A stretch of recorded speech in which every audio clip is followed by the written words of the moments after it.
Hi, in this video we're going to be talking about the desktop search box in Windows 10. So you might have noticed that this showed up on your computer all of a sudden.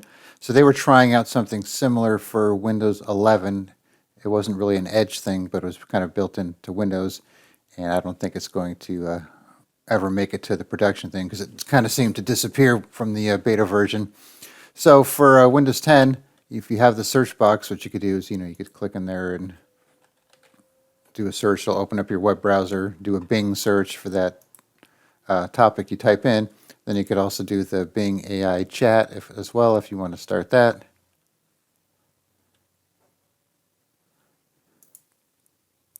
So let's say you're never going to use this and you don't want it popping up every time you start your computer.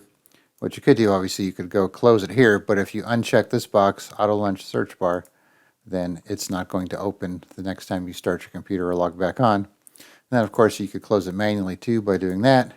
So let's say you want to have it back someday for whatever reason you want it to start with your computer or just open it one time. To do so, you just need to go to Edge, go to the three dots, the ellipses up here, click on More Tools, and Launch Search Bar. And if you go back to your desktop, you'll have it there. And you'll notice the auto launch is still disabled, so this is a one-time thing. But if you wanted to always start with the computer, just simply come back and check that auto launch search bar section, and you'll be good to go.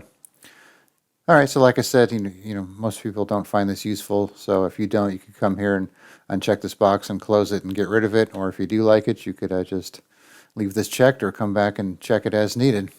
All right, thanks for watching, and be sure to subscribe.